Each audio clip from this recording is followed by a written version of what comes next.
नमस्कार दोस्तों, स्वागत है आपका स्टडी फॉर सिविल सर्विसेज में। वीडियो को पूरा देखिए। कोई भी आपका फीडबैक है, कोई सजेशन है, तुरंत वीडियो में कमेंट करके जरूर बताइए। अच्छा लगे तो वीडियो लाइक जरूर कर लीजिए और ऐसे वीडियो लगातार फ्री में पाने के लिए चैनल को तुरंत सब्सक्राइब कर लीजिए और बेल आइकन को जरूर टैप कर लीजिए ताकि आगे भी सारे वीडियो आपको मिलते रहे। यूट्यूब में फॉलो करते हैं तो प्लीज ये वाला फ्री टेलीग्राम चैनल जरूर ज्वाइन कर लीजिएगा। सारे नोटिफिकेशन, सारे अपडेट यहीं पे आते हैं, ध्यान रखिएगा। स्टडी फॉर सिविल सर्विसेज का कोई भी पेड ग्रुप अगर आपको ज्वाइन करना है तो सिर्फ 856480560660897523864455 यही नंबर है हमारे, सिर्फ जहां पे कॉल या व्हाट्सएप कर सकते हैं।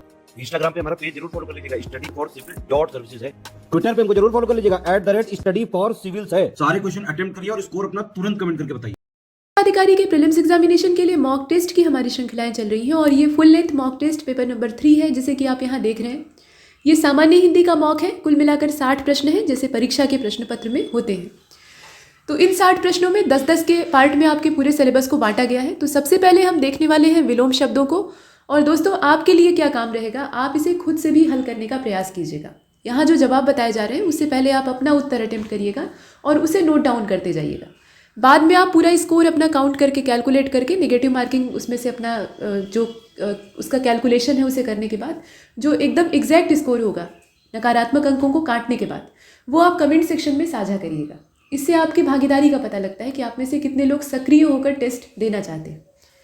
तो हमारा जो फ्री इनिशिएटिव है, इसका आप भरपूर लाभ इसी प्रकार से ले सकते हैं। और टेस्ट देने के बाद उसकी एनालिसिस करनी चाहिए। जब तक आप किसी भी मॉक टेस्ट को एनालाइज नहीं करते हैं तब तक आपको उसका पूरा फ़ायदा नहीं मिल पाता है। टेस्ट हल करने से आप होगा क्या, जो प्रश्न आपको आ रहा है वो सही होगा, जो नहीं आ रहा है वो गलत हो जाएगा। लेकिन जब आप उसकी एनालिसिस करेंगे तो गलत हुआ तो क्यों हुआ ये आपको पता चलेगा। जो प्रश्न आपने गलत किया है वो कैसे गलत हुआ है, क्यों गलत हुआ है, ये चीज़ आपको जानने के लिए मिलेगी। और उससे आप अपनी कमियों को दूर कर पाएंगे। कमियां दूर होंगी तो अपने आप आपका स्कोर जो है वो बढ़ने लगेगा। तो देखिए इस पहले क्वेश्चन को, इसमें पूछा जा रहा है, ये विलोम शब्दों से शुरू होता है, यानी आगे आने वाले जो 10 क्वेश्चन है वो टोटल विलोम शब्दों के होंगे। तो इसमें पूछा गया है कि आकर्षण का विलोम शब्द क्या होगा। ये आकर्षण नहीं है, आकर्षण है, ध्यान दीजिएगा। तो आकर्षण का विलोम आपसे पूछा जा रहा है। नीचे कुछ शब्द दिए हैं, विकर्षण दिया है, अनाकर्षण दिया है, अपकर्षण दिया है। इसमें से कौन सा? तो करेक्ट आंसर ये पहला जो है इसका हो जाएगा इसमें से, उपर्युक्त सभी। डी वाले ऑप्शन को हम इसमें से चुन लेते हैं, उपर्युक्त सभी। ये जितने भी दिए हुए हैं ये सभी आकर्षण के ही विलोम हैं। इसके बाद दूसरे प्रश्न को देखिए, तमस का विलोम शब्द क्या होगा, ये आपसे पूछा जा रहा है। तो लिखा हुआ है सत्व, तरल, तरुण और तिक्त। तमस का मतलब क्या होता है? अंधेरा। पाप से भी तात्पर्य होता है, पाप को भी कहा जाता है तमस। और जो अंधेरा होता है उसके लिए भी तम शब्द का इस्तेमाल होता है। तो इसमें से आपको इसका विलोम यानी उल्टा चुनना है। तो दिया है सत्व, तरल, तरुण और तिक्त। तिक्त मतलब होता है तीता, तरुण मतलब होता है युवा, और तरल मतलब आप जानते ही हैं, लिक्विड के बारे में बात की जा रही है। सत्व, सत्व का मतलब होता है सच्चाई, सत्व का मतलब होता है उजाला। ठीक, इसके बाद प्रश्न संख्या 3 को देखते हैं। प्रश्न संख्या 3 में आपसे पूछा गया कि ग्राह्य का विलोम शब्द क्या होगा। ग्राह्य जो शब्द है इसका उल्टा क्या होगा। तो त्याज्य होगा, ग्राम्य होगा, अग्राह्य होगा, या फिर ए और सी दोनों होगा। तो ग्राह्य का मतलब क्या होता है? ग्रहण करने योग्य। तो इसमें से उल्टा आपको खोजना है। तो अग्राह्य भी हो सकता है, त्याज्य भी हो सकता है। जो ग्रहण करने योग्य है उसका उल्टा हो जाएगा जो त्यागने योग्य है, जिसका त्याग कर देना चाहिए। और ग्राह्य में अगर आप अ उपसर्ग का इस्तेमाल कर देते हैं तो अग्राह्य हो जाएगा, यानी ए और सी दोनों। इसके बाद प्रश्न संख्या 4 को देखते हैं। कौन सा विलोम युग्म सही नहीं है ये आपको बताना है। तो विहित का दिया है निषिद्ध, सठ का दिया है समास, ऐसा कहा गया है। स्वकीय का दिया है परकीय और हेय का दिया है प्रेय। तो आप ये बताइए कि इसमें से गलती कहाँ पर है। तो गलती इसमें अगर आप देखें तो ये बी वाला है। शठ मतलब होता है मूर्ख और दुष्ट, ऐसा व्यक्ति जो मूढ़ है, मतलब उसके अंदर बुद्धि भी नहीं है और किसी की सुनना नहीं चाहता। ठीक, और समास का मतलब क्या होता है? संक्षिप्तीकरण। तो ये दोनों अलग अलग शब्द हैं, ये आपस में विलोम नहीं है। बाकी जितने भी इसमें दिए हुए हैं वो सभी सही है। प्रश्न संख्या 5 को देखते हैं। इसमें अथ का विलोम शब्द आपको बताना है, यहाँ पे दिया हुआ है। अथ मतलब क्या होता है? प्रारंभ, शुरुआत। तो इसका उल्टा आपको बताना है। इसमें अर्थ होगा, अग्र होगा, इति होगा, यज्ञ होगा, इसमें से कौन सा होगा। तो 5th क्वेश्चन आपने देखा, करेक्ट आंसर इसका सी हो जाएगा, इति। अथ का जो विलोम है वो होगा इति। इति मतलब समापन। नेक्स्ट प्रश्न संख्या 6, विलोम शब्द ही चल रहे हैं। दीर्घायु का विलोम आपसे पूछा जा रहा है। तो दीर्घायु जो शब्द है इसका मतलब क्या होता है? लंबी उम्र वाला। अब इसका उल्टा आपको बताना है। तो इसमें चिरायु दिया है, अल्पायु दिया है, नश्वर दिया है और क्षणिक दिया है। अब इसमें से चुनिए और बताइए। तो 6वां प्रश्न आपने देखा, करेक्ट आंसर इसका बी हो जाएगा, अल्पायु। अल्पायु यानी कम आयु तक जीवित रहने वाला। बाकी इसमें नश्वर का मतलब होता है नष्ट हो जाने वाला। तो वो नश्वर जो है वो दीर्घायु का विलोम नहीं होगा, क्योंकि नश्वर शब्द ये निर्जीव और सजीव दोनों चीज़ों के लिए इस्तेमाल होता है, लेकिन दीर्घायु और अल्पायु जैसे जो शब्द है वो सजीवों के लिए इस्तेमाल होते हैं। इसके बाद 7वें क्वेश्चन को देखते हैं। कलुष का विलोम शब्द आपको बताना है। इसमें कलुष का मतलब पाप भी होता है और अंधकार भी होता है, दोनों होता है। तो इसमें से उल्टा आपको बताना है। तो निष्कलुष होगा, पाप शून्य होगा, निष्पाप होगा, निष्करुण होगा, एग्जैक्ट जो होगा वो बताइए। तो 7वां आपने देखा, करेक्ट आंसर इसका निष्कलुष होगा। इसमें निश उपसर्ग का इस्तेमाल करेंगे। कलुष में हम क्या कर रहे हैं, निश नाम का जो उपसर्ग है उसको जोड़ दे रहे हैं। उपसर्ग शब्दों के अर्थ को बदलने में सक्षम होते हैं। अब इसके बाद पूछा गया कि श्री गणेश का विलोम शब्द क्या होगा बताइए। तो श्री राधा दिया है, विनाश दिया है। विकल्प इतने आसान है कि आप आराम से पकड़ सकते हैं। इतिश्री, ठीक। श्री गणेश यानी शुरुआत करना, इतिश्री यानी समापन करना। 9वां क्वेश्चन देख रहे हैं आप। यहाँ पे कहा गया कि अधुनातन का विलोम शब्द क्या है बताइए। तो प्राचीन दिया है, भूतकालिक दिया है, पुरातन दिया है और विगतकालीन दिया है। अब इसमें से चुनना है आपको और बताना है। तो 9वां क्वेश्चन जो है इसका करेक्ट आंसर सी हो जाएगा, पुरातन। ठीक है, पुरातन का मतलब होता है पुराना और अधुनातन मतलब होता है नया, नवीन। नूतन और अधुनातन दोनों का जो अर्थ है ना वो एक समान होता है। इसके बाद 10वें प्रश्न को देखिएगा। इसमें कहा जा रहा है कि इनमें से कौन सा युग्म जो है वो विपरीतार्थक नहीं है। तो आय का दिया है व्यय, देखिए, सरल का दिया है कठिन, गुरु का दिया है लघु और धर्म का दिया है अधम। ठीक है, अधम दिया है। अब इसमें से चुनकर आपको बताना है। तो आय का व्यय ठीक है, आय का मतलब आपकी अर्निंग हो रही है, व्यय मतलब खर्चा हो रहा है। सरल का कठिन भी ठीक है, गुरु का मतलब होता है बड़ा, लघु मतलब छोटा। तो बाकी सभी सही है, लेकिन धर्म का अधर्म होना चाहिए, न कि अधम। अधम मतलब होता है पापी मनुष्य। तो डी वाले ऑप्शन को इसमें से चुनकर बाहर कर दिया। तो यहाँ तक हमने विलोम शब्दों की जो श्रृंखला है उसे समाप्त किया। अब इसके बाद 11वें प्रश्न से हम वर्तनी शुद्धि वाले कुल मिलाकर 10 प्रश्न यानी 20वें क्वेश्चन तक देखेंगे। तो देखिए 11वां क्वेश्चन जो है इसमें कहा जा रहा है कि वर्तनी के लिहाज से कौन सा शब्द सही है। तो देखिए और बताइए। आधिक्य दिया है, अधिक्य दिया है, आधिक्यता दिया है और अधिक्यता दिया है। मतलब अलग अलग ढंग से आधिक्य, अधिक्यता ऐसे शब्दों को लिखा हुआ है। कुल मिलाकर शब्द एक ही है, पैटर्न अलग अलग है। तो इसमें से वर्तनी के दृष्टिकोण से कौन सा सही है, मतलब मात्रात्मक तरीके से कौन सा शुद्ध है वो आपको बताना है। तो 11वां क्वेश्चन आपने देखा, करेक्ट आंसर इसका ए हो जाएगा, आधिक्य। आधिक्य ही जो है इसमें सबसे शुद्ध तरीका है लिखने का। इसका मतलब होता है अधिकता। और 12वां प्रश्न देखिएगा, सही शब्द कौन सा है बताना है आपको। मुकुंद दिया है, यशोलाभ दिया है, मारुति दिया है और मोहार दिया है। ठीक है, अब इसमें से चुनिए और बताइए। तो 12वां क्वेश्चन जो आप देख रहे हैं इसका करेक्ट आंसर बी वाला हो जाएगा, यशोलाभ। यशोलाभ इसमें जो लिखा है वो सही शब्द है, बाकी जितने हैं वो सभी गलत तरीके से लिखे गए हैं। मुकुंद होता है, न कि मुकुंद। मतलब क पे ऐसे छोटे ऊ की मात्रा होती है और ऊपर बिंदी होती है। और यहाँ मारुति लिखा हुआ है, जबकि त पे छोटी की मात्रा होगी, मारुति होता है। मुहर होता है, मोहार नहीं होता। ठीक, तो बाकी सभी गलत है, सिर्फ यशोलाभ जो इसमें लिखा हुआ है बी वाला ऑप्शन वही सही।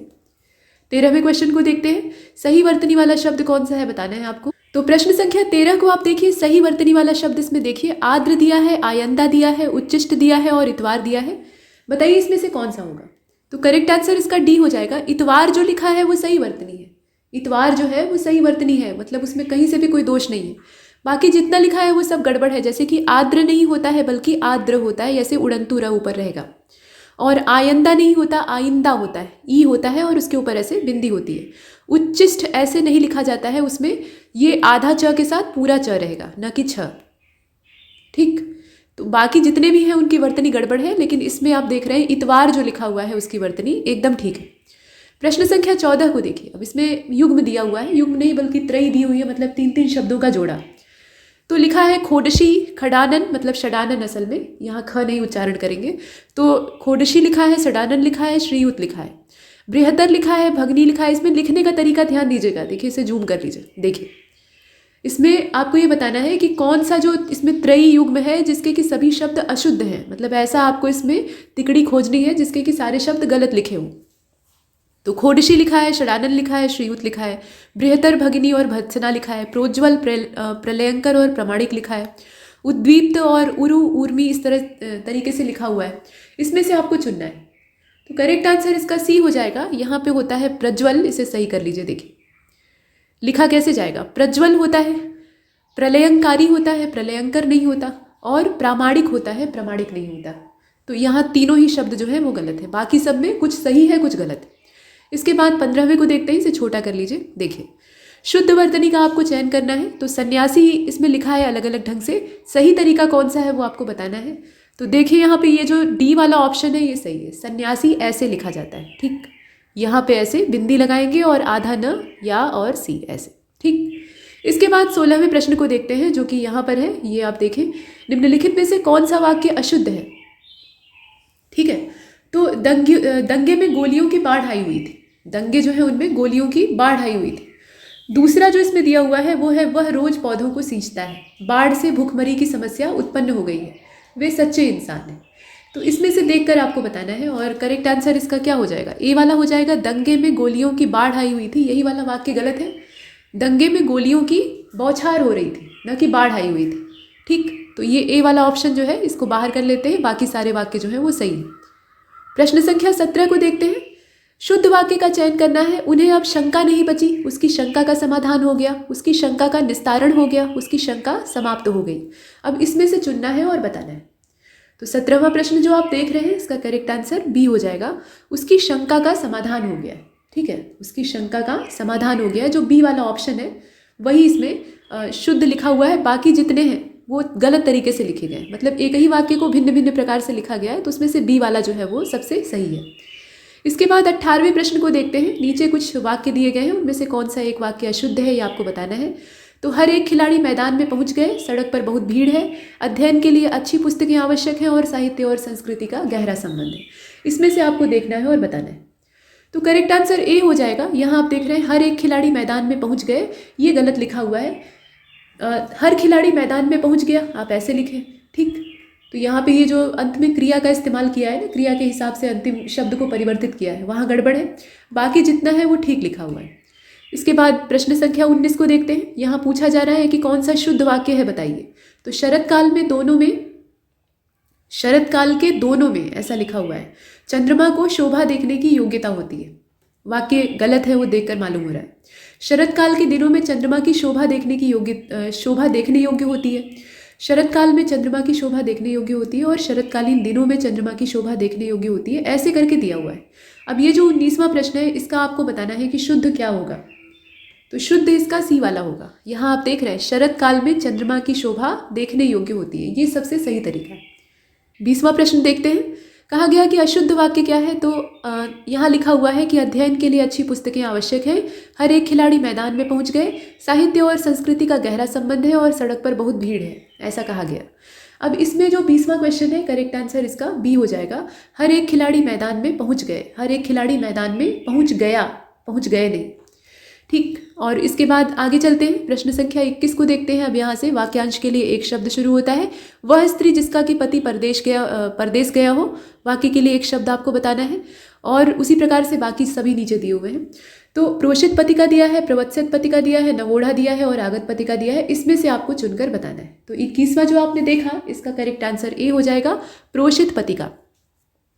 ठीक है, प्रोषित पति का जो है इसका मतलब होता है वह स्त्री जिसका कि पति परदेश गया हो। इसके बाद 22वें प्रश्न को देखते हैं। तो 22वें में कहा गया कि जिसके हृदय पर आघात हुआ हो, इसके लिए वाक्यांश हेतु एक शब्द क्या होगा बताइए। तो मर्माहुत लिखा है, मर्माहित लिखा है, मर्माहुत लिखा है, अलग अलग ढंग से लिखा हुआ है, इसमें से चुनना है। तो करेक्ट आंसर इसका डी हो जाएगा, मर्माहत। जिसके हृदय पर आघात हुआ है उसके लिए जो शब्द होगा वो होगा मर्माहत। इसमें आपको वर्तनी शुद्धि भी चेक करने के लिए कहा जा रहा है। तो इसमें से हमने डी वाले ऑप्शन को चुना है। अब इसके बाद 23वें प्रश्न को देखते हैं जिसमें कहा जा रहा है कि अभिज्ञ शब्द के लिए उपयुक्त वाक्य है कौन सा। तो अभिज्ञ शब्द के लिए उपयुक्त वाक्य कौन सा है बताइए। कम जानने वाला, इनमें से कोई नहीं, जानने वाला, न जानने वाला, कौन सा होगा। अब ये जो 23वां प्रश्न है इसका करेक्ट आंसर सी हो जाएगा, जानने वाला। अभिज्ञ का मतलब क्या होता है, जानने वाला, और भिज्ञ का मतलब भी होता है जानने वाला। ये आवश्यक नहीं है कि हर बार अ उपसर्ग लगे तो उल्टा ही हो जाए, ऐसा नहीं होता। कभी कभी क्या होता है, अ उपसर्ग जो है वो शब्द की महिमा बढ़ाने का भी काम करता है। हाँ, अगर यहीं पर अन उपसर्ग का इस्तेमाल होता तो हो जाता अनभिज्ञ, और उसका मतलब होता है नहीं जानने वाला। तो ये हमने देखा। अब इसके बाद 24वें को देखते हैं। लिखा है होतव्य। इस शब्द के लिए सही वाक्य आपको चुनना है, यानी शब्द देकर आपसे वाक्य पूछ रहा है तो इसमें से आप देखें और बताएं। संज्ञान में लाने योग्य, ध्यान में लाने योग्य, हवन करने योग्य, भाव में लाने योग्य, इसमें से कौन सा होगा। तो 24वां जो आप देख रहे हैं होतव्य के लिए सही वाक्य क्या होगा। अब इसमें 24वां आपने देखा, करेक्ट आंसर इसका सी हो जाएगा, हवन करने योग्य। होता जो है ये हवन करने वाले ऋषि को कहा जाता है, तो होतव्य का मतलब हवन करने योग्य। इसके बाद प्रश्न संख्या 25 को देखते हैं। किसी काम में दूसरे से आगे बढ़ जाने की जो इच्छा है उसके लिए सही शब्द आपको बताना है। तो 25 आपने देखा, करेक्ट आंसर इसका इसमें से देख लीजिए, पहले ए वाला हो जाएगा, स्पर्धा। किसी काम में दूसरे से आगे बढ़ जाने की जो इच्छा होती है उसको कहा जाता है स्पर्धा। इसके बाद 26वें प्रश्न को देखते हैं, जो कि है यहाँ पे प्रज्ञा चक्षु किसको कहते हैं, ये आपसे पूछा जा रहा है, यानी शब्द का अर्थ आपसे पूछा जा रहा है। तो शब्द देकर वाक्य पूछा गया है, इसमें से देखिए और बताइए। तो 26 आपने देखा, करेक्ट आंसर इसका डी हो जाएगा। अंध ज्ञानी आदमी जो है उसको कहा जाता है प्रज्ञा चक्षु। ठीक है, अंध ज्ञानी आदमी जो होता है उसको कहा जाता है प्रज्ञा चक्षु। यहाँ जो प्रजा चक्षु लिखा है ना, उसकी जगह आप प्रज्ञा चक्षु समझिएगा। अब अंध ज्ञानी का मतलब क्या है कि वो अंधा तो है लेकिन उसके पास ज्ञान बहुत है, तो ऐसा माना जाता है कि वो अपनी बुद्धि रूपी नेत्रों के सहारे देखता है, इसीलिए उसको प्रज्ञा चक्षु कहा जाता है। इसके बाद 27वें को देखते हैं। गौ शब्द के लिए सही वाक्य का आपको चयन करना है। तो गौ का मतलब क्या होता है, इसमें बहुत सारे जो अलग अलग रुचिकर वाक्य हैं वो दिए हुए हैं, और 27 का जो राइट आंसर है वो इसमें बी हो जाएगा, चलने फिरने वाला। जो गतिमान है वो गौ है। ठीक, अब इस आधार पर देखा जाए तो जितने भी सजीव चीज़ें हैं सभी गौ में आ जाएंगी। पृथ्वी भी जो है वो भी गतिमान है, तो उसको भी गौ कह देते हैं। तो गौ का शाब्दिक अर्थ होता है चलने फिरने वाला, यानी हिलने डुलने वाला, तो इसमें से बी को चुन लिया। प्रश्न संख्या 28 को देखिए। सर्वज्ञ के लिए उपयुक्त वाक्य का आपको चयन करना है।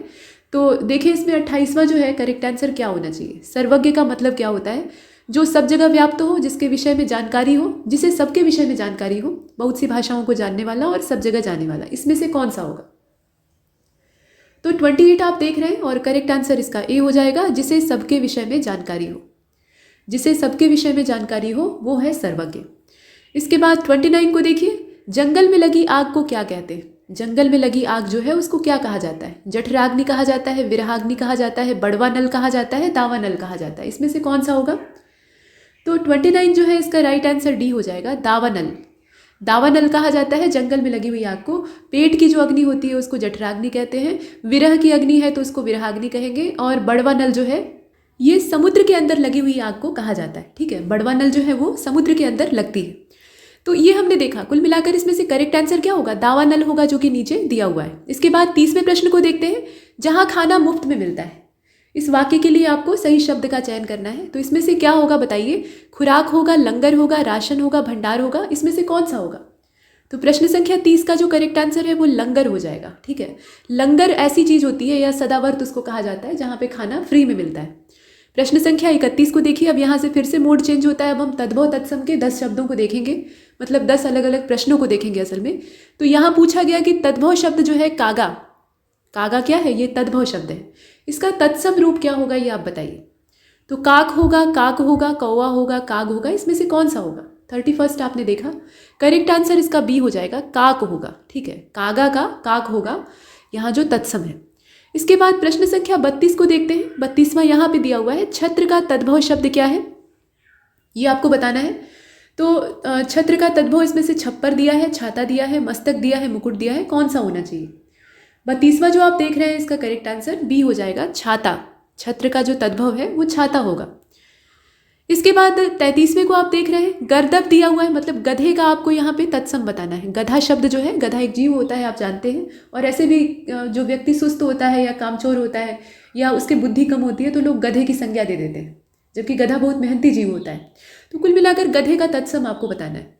तो इसमें से कौन सा होगा, गर्दभ होगा कि गर्द होगा। बाकी तो आप देख ही रहे हैं कि वो तद्भव है, तो ये गर्दभ होगा। गर्दभ जो है ये संस्कृत का शब्द है, मतलब तत्सम है, और उसका हिंदी रूपांतरण है गधा, और देहात में कहते हैं गधा।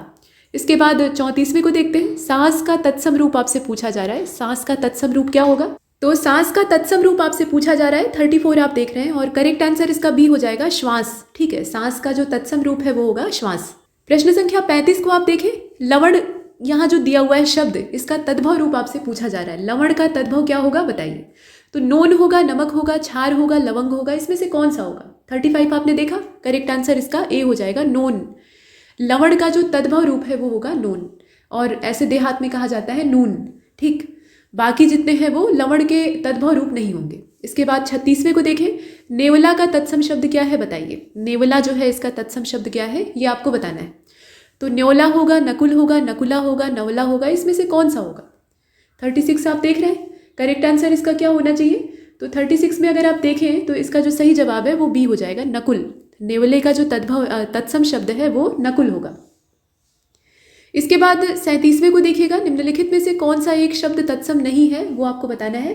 तो 37 आपने देखा, करेक्ट आंसर इसका मोती हो जाएगा। मोती जो है वो तद्भव शब्द है और इसका होता है मुक्ता या फिर मौक्तिक, जो कि इसमें नहीं दिया है। बाकी जितने शब्द हैं वो सभी तत्सम है। प्रश्न संख्या 38 को देखते हैं, कौन सा एक युग्म जो है वो तद्भव तत्सम की दृष्टि से, माफ कीजिएगा, तत्सम तद्भव की दृष्टि से सही नहीं है? इसमें से कौन सा है बताइए?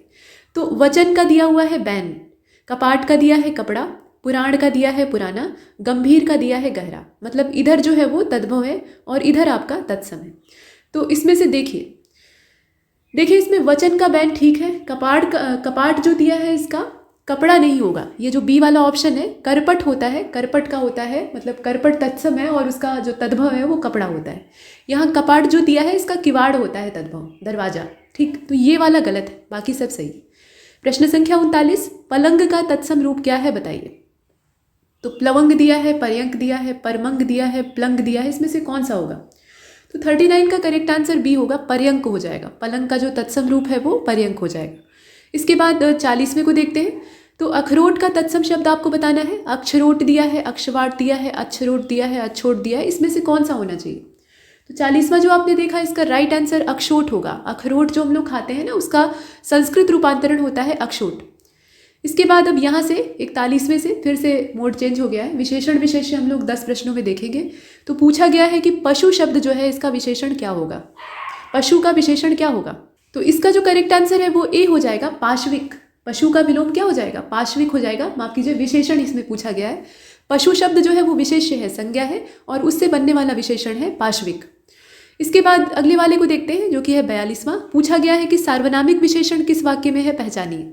तो पहला वाक्य है, इसमें कहा गया कि राम को कुछ खाने के लिए दे दो, कुछ खाने के लिए दे दो, यहाँ पे ये विशेषण। विवेक बहुत होशियार छात्र है, ठीक, और वह गीत गा रही थी, और राम 1 किलो दूध पी गया। इसमें विशेषण जहाँ जहाँ इस्तेमाल हुआ है उसको सर्किल बना दिया गया है। अब इसमें आपको पहचानना है कि सार्वनामिक विशेषण कहाँ पे है। तो करेक्ट आंसर इसका सी वाला हो जाएगा, वह गीत गा रही थी। यहाँ पे इंगित किया जा रहा है, किसको इंगित किया जा रहा है? वह, यानी उस लड़की को। तो ये आपका सार्वनामिक विशेषण है। बाकी जितना है वो सभी अलग अलग, जैसे कि बहुत वाला जो है ये गुणवाचक है, यहाँ पे ये परिमाणवाचक है। 1 किलो दूध क्या है? ये परिमाणवाचक विशेषण है, निश्चित परिमाणवाचक है। तो ऐसा हमने देखा। इसके बाद 43वें को देखते हैं। विशेष्य पद आपसे पूछा जा रहा है, इसमें कौन सा विशेष्य है बताइए? उमा, कालिमा, मधुरिमा, महिमा, बताइए इसमें से कौन सा? तो 43 आप देख रहे हैं, करेक्ट आंसर इसका ए हो जाएगा। यहाँ जो उमा लिखा हुआ है ये विशेष्य है, ठीक है, उमा जो लिखा है वो विशेष्य है, बाकी जितने हैं वो सभी विशेषण हैं। इसके बाद अगले वाले को देखते हैं। दशरथ के प्राण राम के लिए आकुल थे, ये वाक्य दिया है, दशरथ के प्राण राम के लिए आकुल थे। अब इस वाक्य में मुख्य विशेष्य क्या है ये आपको बताना है। तो ये आपने देखा, और इसका जो 44वां आप देख रहे हैं, करेक्ट आंसर ए हो जाएगा, दशरथ, ठीक है। दशरथ शब्द जो है वो इसमें मुख्य विशेष्य है और उसी के आधार पर विशेषण को इसमें बनाया गया, मतलब विशेषण की संरचना तैयार की गई। और इसके बाद 45वें को देखिएगा। किस वाक्य में गलत विशेषण का इस्तेमाल हुआ है आपको पहचानना है। तो कविता परिश्रमी युवती है, प्रबुद्ध जनों से हमारी अपेक्षाएं हैं, यही सरकारी महिलाओं का आश्रय स्थल है, वह अच्छा आदमी था लेकिन काम ना आया। तो इसमें आपको चुनना है और बताना है। तो सी वाला जो ऑप्शन है उसमें गलत विशेषण का इस्तेमाल किया गया है। यहाँ आप देख रहे हैं, यही सरकारी महिलाओं का आश्रय स्थल है। ये गलत विशेषण क्या, पूरा वाक्य ही गलत है। वाक्य कुछ इस प्रकार से होना चाहिए था कि यह महिलाओं का सरकारी आश्रय स्थल है, ठीक है, यह महिलाओं का सरकारी आश्रय स्थल है, ऐसे होना चाहिए था। तो इसमें से आप देख रहे हैं कि ये जो पूरा वाक्य है संरचना भी गड़बड़ है और विशेषण का भी गलत तरीके से इस्तेमाल किया गया है, बाकी सब सही है। 46 को देखिए। इसमें पूछा गया है कि जो शब्द दिए हैं उसमें एक विशेषण नहीं है, मतलब बाकी सभी विशेषण है, कोई एक विशेषण नहीं है। कौन सा नहीं है बताइए। तो भव्य दिया है, सर्व दिया है, श्रव्य दिया है, गर्व दिया है, इसमें से कौन सा? तो 46 को आपने देखा, करेक्ट आंसर इसका डी हो जाएगा, गर्व। गर्व जो है वो विशेषण नहीं है, गर्व जो है वो विशेषण नहीं है, बाकी जितने हैं वो सभी विशेषण हैं। गर्व क्या है? वो विशेष्य है। इसके बाद 47 को देखिए। यहाँ पे पूछा गया कि निम्नलिखित शब्दों में से विशेषण कौन है। तो अजय दिया है, अजित दिया है, आराध्य दिया है, आश्रित दिया है, इसमें से कौन सा होगा? तो 47 जो आप देख रहे हैं इसका राइट आंसर बी हो जाएगा, अजित। अजित जो है वो विशेषण, इसमें आप देख रहे हैं निम्नलिखित शब्दों में विशेषण कौन सा है? अजित है। बाकी जितने हैं वो सभी विशेष्य हैं। अजय जो है वो भी विशेष्य है, आराध्य भी विशेष्य है और आश्रित भी। प्रश्न संख्या 48 को देखते हैं। निम्नलिखित शब्दों में से विशेष्य कौन है, पहचानना है आपको। तो आकाशीय लिखा है, आकाश लिखा है, आराध्य लिखा है, आश्रित लिखा है। अब इसमें से चुनिए और बताइए। तो 48 आपने देखा, करेक्ट आंसर इसका बी हो जाएगा, आकाश। ठीक है, आकाश जो है वो विशेष्य है, बाकी जितने हैं वो सभी विशेषण। 49वें को देखिए, इनमें से कौन सा शब्द गुणवाचक विशेषण नहीं है? इनमें से कौन सा शब्द ऐसा है जो कि गुणवाचक विशेषण नहीं है? तो पहचानिए। भयभीत दिया है, निर्भीक दिया है, भीरु दिया है, भव दिया है। इसमें से चुनना है आपको। तो 49 जो आप देख रहे हैं इसका राइट आंसर डी हो जाएगा। यहाँ ये जो भव दिया है ये गुणवाचक विशेषण नहीं है। इसके बाद 50वें को देखते हैं। कुत्सित में कौन सा विशेषण है ये आपको पहचानना है। तो कुत्सित जो शब्द है इसमें देखिए, बताइए ये कौन सा विशेषण है? परिमाणवाचक तो है नहीं क्योंकि मात्रा तो नापी नहीं जा रही है, संख्यावाचक भी नहीं है, सार्वनामिक भी नहीं है, तो फिर ये क्या है? गुणवाचक विशेषण है। इसमें गुण की व्याख्या की जा रही है। गुणवाचक में अवगुण भी आ जाते हैं, गुण भी आ जाते हैं। प्रश्न संख्या 51 को देखते हैं। कौन सा रात्रि का पर्यायवाची नहीं है ये बताइए। तो निशि दिया है, समीर दिया है, रजनी दिया है और विभावरी दिया है। इसमें से आपको चुनना है और बताना है। तो 51 जो आप देख रहे हैं इसका राइट आंसर बी हो जाएगा, समीर। समीर जो है वो रात्रि का पर्यायवाची नहीं है। समीर जो है वो हवा का पर्यायवाची होता है। अब यहाँ से पर्यायवाची के 10 शब्द हैं, उन्हें हम लोग देख रहे हैं। निशि, रजनी और विभावरी, इसके अलावा यामी, याम्या, यामा, ये सब जो है ये रात्रि के पर्यायवाची। प्रश्न संख्या 52 को देखते हैं। यहाँ पूछा गया कि कुशाग्र बुद्धि, इसमें कुशाग्र बुद्धि का पर्यायवाची आपको बताना है कि क्या होगा। तो जल्दबाज होगा, त्वरित बुद्धि होगा, घातक बुद्धि होगा, मंद बुद्धि होगा, कौन सा होगा? तो 52वां जो आप देख रहे हैं इसका राइट आंसर बी होगा, त्वरित बुद्धि। प्रश्न संख्या 53, कमल का पर्यायवाची क्या है आप बताइए। तो इसमें जो लिखा हुआ है उसे देखिए, पयोद दिया है, वारिद दिया है, ताम्ररस दिया है, ताम्ररस दिया है और पुंडरीक दिया है। कमल का पर्यायवाची क्या है इसमें से पूछा गया है। तो 53 आपने देखा, करेक्ट आंसर इसका डी हो जाएगा। पुंडरीक जो है वो कमल का पर्यायवाची है। बाकी अगर आप देखें तो वारिद मतलब होता है वारी को देने वाले, यानी पानी को देने वाले, अर्थात बादल। पयोद का मतलब भी वही होता है, पानी को देने वाले, अर्थात बादलों की बात हो रही है। और ताम्रस जो है ये सोने को कहा जाता है। तो इसमें बाकी सब जो है वो कमल के पर्यायवाची नहीं है, सिर्फ डी वाला। प्रश्न संख्या 54 को देखते हैं। कौन सा शब्द आकाश का पर्यायवाची नहीं है बताइए। तो अवनी दिया है, गगन दिया है, अंबर दिया है और नभ दिया है। अब ये जो 54वां प्रश्न है इसमें आप देखिए और बताइए। तो करेक्ट आंसर इसका ए हो जाएगा, अवनी। अवनी जो है वो धरती का पर्यायवाची है, आकाश का नहीं। प्रश्न संख्या 55, हिरण्यगर्भ का पर्यायवाची शब्द आपसे पूछा जा रहा है। यहाँ गणेश दिया है, विष्णु दिया है, महेश दिया है और ब्रह्मा दिया है। तो हिरण्यगर्भ किसको कहा जाता है बताइए। तो 55वां जो आपने देखा इसका राइट आंसर डी हो जाएगा, ये ब्रह्मा जी को कहा जाता है। हिरण्यगर्भ जो है ये ब्रह्मा जी का पर्यायवाची। प्रश्न संख्या 56 को देखते हैं। शिखा का कौन सा अर्थ गलत है ये आपको बताना है। तो दीपक की लौ, कलगी, शिक्षा और शिखर दिया हुआ है। अब 56 को अगर आप देखें तो इसका जो राइट आंसर है वो सी हो जाएगा। शिखा का जो अर्थ इसमें दिया है उसमें शिखा का अर्थ नहीं होता है। शिखा मतलब दीपक की लौ भी होता है। कलगी अगर मुर्गे की है या मोर की है तो उसको भी हम कहते हैं शिखा। और जो ब्राह्मण चोटी रखते हैं पीछे उसको भी शिखा कहा जाता है। शिखर को भी शिखा कहा जाता है, उसमें कोई संदेह नहीं। लेकिन शिक्षा को शिखा नहीं कहा जाता। इसके बाद अगले वाले को देखिए, ये 57वां। इसमें कहा गया कि अतनु का पर्यायवाची शब्द कौन सा है। मनोज दिया है, ईश्वर दिया है, कृष्ण दिया है और वसंत दिया है। तो 57 आप देख रहे हैं, राइट आंसर इसका ए हो जाएगा, मनोज। अतनु का जो पर्यायवाची शब्द है वो है मनोज। ये किसको कहा जाता है? कामदेव को कहा जाता है, जिनके पास तन ही नहीं है, यानी शरीर नहीं। इसके बाद 58वें को देखते हैं। प्रश्न संख्या 58 में कहा गया कि किस शब्द का अर्थ थकावट है बताइए। तो क्रांति दिया है, कर्यांत दिया है, क्लांत दिया है, कांत दिया है। इसमें से कौन सा होना चाहिए? 58 को आप देखें तो इसका जो डी वाला ऑप्शन है वो सही होगा, क्लांति। क्लांति मतलब होता है थकावट। 59वें को देखिए। परशुराम का पर्यायवाची नहीं है। परशुराम का इसमें से कौन सा पर्यायवाची नहीं है वो आपको बताना है। तो इसमें देखें, भार्गव दिया है, भृगुनंदन दिया है, रेणुका तनय दिया है और शिवप्रिय दिया है। और इसका जो राइट आंसर है वो इसमें डी हो जाएगा, शिवप्रिय। शिवप्रिय जो है ये परशुराम का पर्यायवाची नहीं है। बाकी शिवप्रिय यानी भगवान शिव को जो प्रिय है। भार्गव, भृगुनंदन और रेणुका तनय, रेणुका इनकी माता का नाम था, जमदग्नि इनके पिता का नाम था और भृगु ऋषि के ये वंशज थे। ठीक इसी आधार पर यहाँ नाम रखे गए हैं। तो बाकी जितने हैं वो सब पर्यायवाची। इसके बाद 60वें प्रश्न को देखिएगा, जिसमें कहा गया कि कौन सा शब्द चांदनी का पर्यायवाची नहीं है। चांदनी का इसमें से कौन सा पर्यायवाची नहीं है। तो चंद्रातप दिया है, मयंक दिया है, कौमुदी दिया है और ज्योत्सना दिया है। अब इसमें से आपको चुनना है और बताना है। तो करेक्ट आंसर इसका बी हो जाएगा, मयंक। मयंक जो है वो चंद्रमा का पर्यायवाची है, चांदनी का नहीं। तो यहाँ तक हमने प्रश्नों को हल किया है और इस मॉक में इतना ही, 60 प्रश्न हमने कंप्लीट किए। उम्मीद है कि आपको प्रश्नों से कुछ सीखने के लिए मिला होगा और आपने खुद से भी हल करने का प्रयास किया होगा। तो तब तक के लिए नमस्कार।